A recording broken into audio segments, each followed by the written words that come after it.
নমস্কার বন্ধুরা, সবাই কেমন আছো? আশা করি ভালো আছো, আমিও ভালো আছি। তো আজকে একটা নতুন রেসিপি নিয়ে চলে আসলাম। ফুলকপির যে ডাঁটাগুলো থাকে সেইগুলো দিয়ে আমি একটা রেসিপি করব। অনেকেই ফেলে দেয়, তো আজকে ওইটা দিয়ে একটা রেসিপি করে তোমাদের সাথে শেয়ার করব।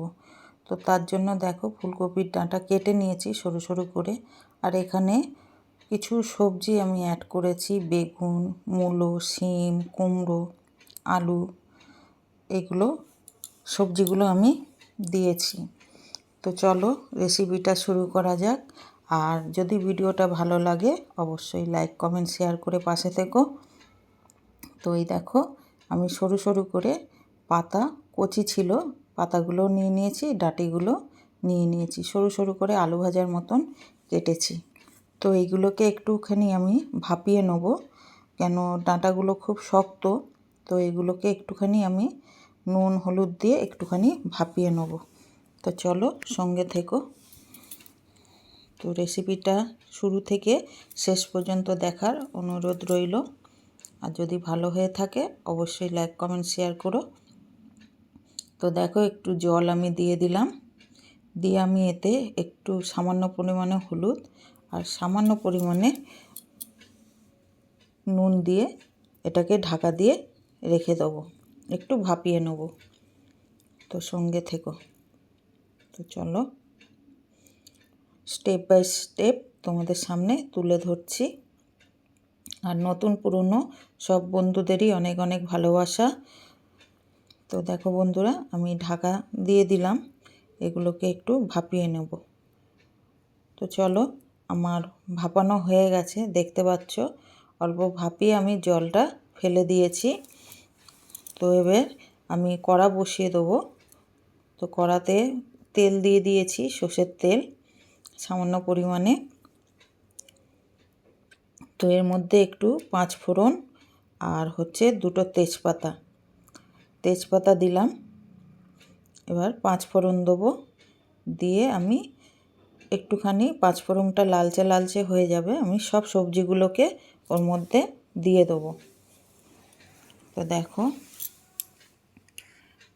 তো সব সবজিগুলোকে আমি তেলের মধ্যে দিয়ে দিলাম, দিয়ে এইগুলোকে ভালো করে আমি ভেজে নেব।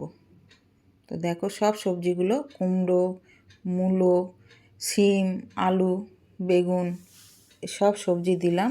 হলুদ দিয়ে দিলাম সামান্য পরিমাণে হলুদ দিয়ে দিলাম, দিয়ে এবার ভালো করে নাড়াচাড়া করে নেব। নেড়ে চেড়ে নিয়ে এগুলোকে ভালো করে আমি ভেজে নেব একটুখানি। তো সঙ্গে থেকো। তো দেখো বন্ধুরা, আমি এবার কটা কাঁচা পাকা লঙ্কা সেগুলোকে দিয়ে দিলাম, দিয়ে ভালো করে নাড়ব। তো দেখো, অনেকটা আমার ভাজা ভাজা হয়ে এসছে, দেখতে পাচ্ছ অনেকটা ভাজা ভাজা হয়ে এসছে, আর একটু ভাজতে হবে। আর যারা নতুন বন্ধু আছো, চ্যানেলটাকে এখনও সাবস্ক্রাইব করোনি, প্লিজ সাবস্ক্রাইব করে পাশে থেকো। তো নুন আমি দিয়ে দিলাম, পরিমাণ মতো নুন দিয়ে ভালো করে নেড়ে চেড়ে নেবো, যাতে সবজিগুলো একটু মজে যায়। প্রথমে আমি নুন দিইনি, একবারেই আমি পরিমাণ মতো নুন দিয়ে দিলাম। তো দেখো, আর যারা নতুন বন্ধু আছো, চ্যানেলটাকে সাবস্ক্রাইব করোনি, প্লিজ সাবস্ক্রাইব করে বেল আইকনটা অন করে রেখো। আমি নতুন নতুন ভিডিও দিলে যেন তোমাদের কাছে ঝটপট পৌঁছে যায়। আর যারা পুরনো বন্ধু আছো তাদেরকেও অনেক অনেক ভালোবাসা। তো দেখো, আমি সব কিছু দিয়ে দিলাম। ফুলকপির ডাঁটিটা যেটা ভাপিয়ে রেখেছিলাম সেটা আমি দিয়ে দিলাম। তো দেখতে পাচ্ছ, এটা দিয়ে দিলাম। আর খুব সুন্দর হয় এই রেসিপিটা, একবার বাড়িতে বানিয়ে দেখো। তো এর মধ্যে কিছু উপকরণ আমি অ্যাড করব। তো চলো দেখতে থাকো। সামান্য পরিমাণে হলুদ দিলাম, সামান্য পরিমাণ হলুদ দিলাম। নুন আগেই দিয়ে দিয়েছি, নুন আর দেবো না আমি। আর এই যে একটু সর্ষে বাটা দিলাম, আমি সর্ষে বেটে রেখেছিলাম, একটু সর্ষে বাটা দিলাম। সর্ষে বাটা দিলে টেস্টটা খুব সুন্দর আসে। একটুখানি জল দিয়ে দিলাম, কেননা সব সবজিগুলো একটু সেদ্ধ হবে, তার জন্য জল দিয়ে দিলাম। এবার সামান্য পরিমাণে মিষ্টি দিয়ে দিলাম। মিষ্টিটা তোমাদের দিতেও পারো, নাও দিতে পারো। তো আমি এবার ঢাকা দিয়ে রেখে দেবো। তো চলো দেখতে থাকো। তো দেখো, ঢাকা খুলে আমি একটুখানি নেড়ে চেড়ে দেবো।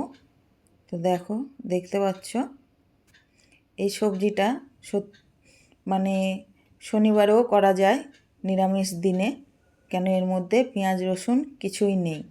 এটা নিরামিষ দিনেও করা যায়। আমি নিরামিষ দিনেই করেছিলাম, কেননা আমাদের শনিবারেই আমি করেছিলাম, কেননা আমাদের নিরামিষ, তাই শনিবারেই করেছিলাম। তো এই যে আর একটু ঢাকা দিয়ে রেখে দেবো আমি। তো দেখতে পাচ্ছ একটু নাড়াচাড়া করলাম, আর একটু ঢাকা দিয়ে আমি রেখে দেবো। সবজিগুলো আর একটু সেদ্ধ হবে। তো দেখতে পাচ্ছ।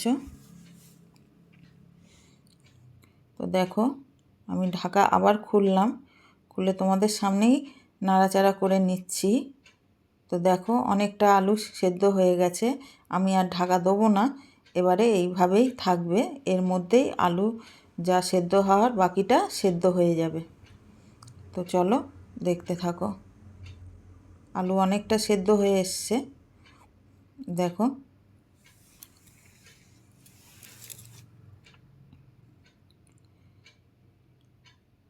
তো এইভাবেই আমি রেখে দেবো, আমি আর ঢাকা দেবো না। তো রেসিপিটা কেমন লাগলো অবশ্যই কমেন্ট করে জানিও। আর ভিডিওটা স্কিপ করো না বন্ধুরা। তোমাদের একটা লাইক কমেন্ট আমাদের ভিডিও আপলোড দিতে অনেক উৎসাহিত করে। তো দেখো, এবারে আমি এটাকে নাবিয়ে নেব। তো দেখো, একটা পাত্রে আমি নাবিয়ে নিলাম। কেমন হয়েছে অবশ্যই কমেন্টে জানিও। ভালো থেকো, সুস্থ থেকো সবাই। আবার নতুন ভিডিও নিয়ে চলে আসবো। তো লাইক কমেন্ট শেয়ার করে পাশে থেকো। সবাই ভালো থেকো, সুস্থ থেকো। আর নতুন বন্ধুরা যারা এখনও চ্যানেলটা সাবস্ক্রাইব করোনি, প্লিজ সাবস্ক্রাইব করে পাশে থেকো। আর যারা ফেসবুক থেকে দেখছো, আমি সেদিনকে দেখলাম যারা ফেসবুক থেকে ওয়াচ করছো, তাদেরকেও অনেক অনেক ভালোবাসা। সবাই ভালো থেকো, টাটা।